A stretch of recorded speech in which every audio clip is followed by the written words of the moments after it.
So I'm gonna build another false wall, just like this, one over here and one over here, which that's where it was gonna end when it was slid down there. But now I'm gonna have to draw that line out to you right here. This is where I want it to end, and there's no stud here.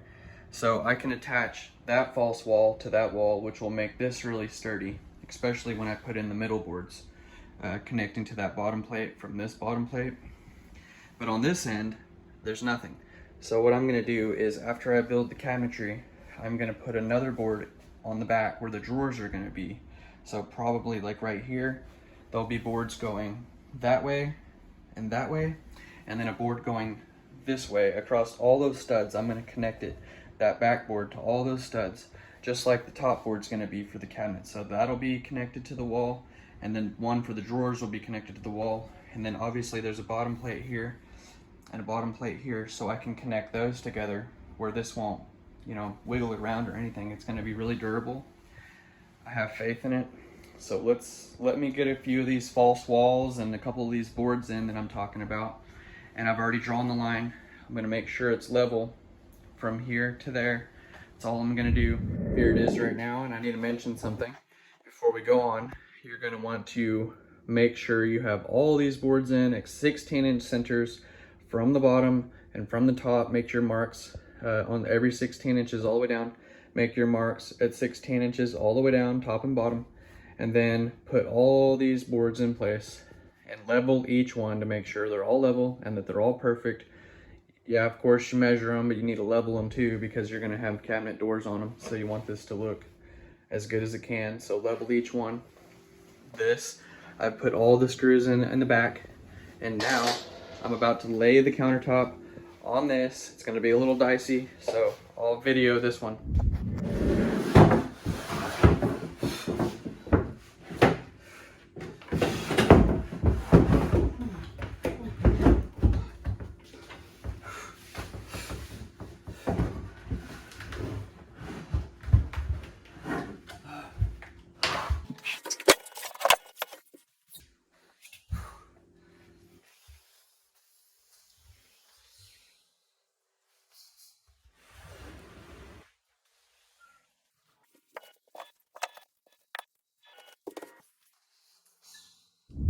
So it's perfectly tight.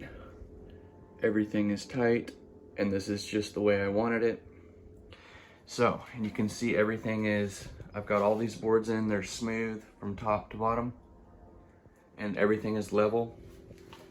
These are all level. All I did here, this is the end of the false wall, and I put one 2x4 here running that way, which you can see, and then a little block of wood from there to here, and another one running that way, and then a block down to another one running that way. So I have 1, 2, 3 boards running that way, which I nailed these two. And then I basically have this cap board on the end and a cap board on the end to give it some life. That's all I did. And then put all these in here on this false wall. It comes out perfect right where I wanted it with the plugs. So we're gonna be good on that. This side, exactly where I want it also, where I can put a 2x4, like another false wall right here, and I'm sliding it into place.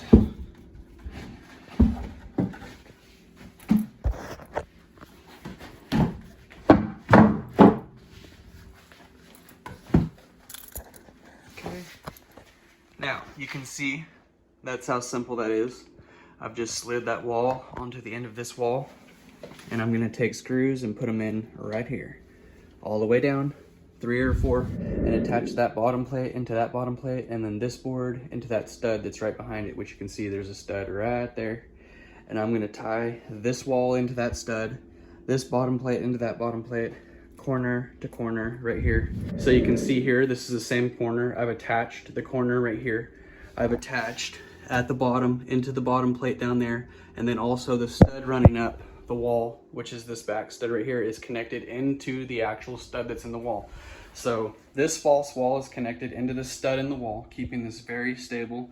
These are connected here, so this wall cannot go like this anywhere, especially once I put in all my drawer boards and that backboard that I was talking about. Now that that's in there, you can see what I'm talking about. All my drawers are gonna go on, slide on these wood pieces, which are 2x4s also. And this is just tying everything together even better. And the drawers are not gonna be able to break those 2x4s. I'm gonna make the drawers out of the scrap fence pickets that I have out in the yard. So stick close for my next video on how to build drawers. I'm gonna go ahead and finish this today and be making a video on that. You can see the cabinet's right up here, and that's the backboard, level with this wall board right here, with this false wall that I built in another video recently. And it just rests the front of the cabinet on it. Everything's gonna wanna be tight from here to here. You want everything super tight so there's no gaps, so that it looks nice, and everything's smooth so your doors open and shut and they're flat like they should be, at least really, really close. And you can see by tying these in to that backboard, which is attached to every single stud all the way down, as well as this top board. So all this front cabinetry is what I'm saying is, I'm just showing you how it's all connected.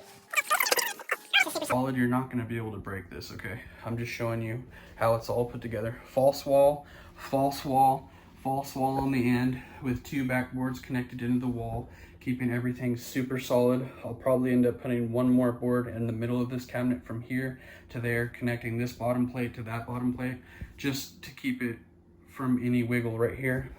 And let's see here, this cabinet is connected with screws going upwards from here up into the cabinet. See, from here up, from here up, from here up, in every single space all the way around. Even on the side over there, you can see there is screws in between those boards right there, and one right up there, okay?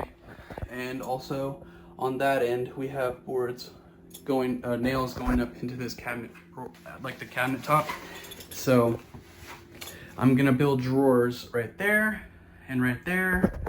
So I'll have 4 drawers, and then obviously 4 doors, and the 2 big doors right here in the middle, which is where the sink's gonna be. So the sink's gonna take up a lot of this space right here, but I'm still gonna leave space so that I can crawl in and out of there to do plumbing work, and it'll all be exposed so I can get to it easy.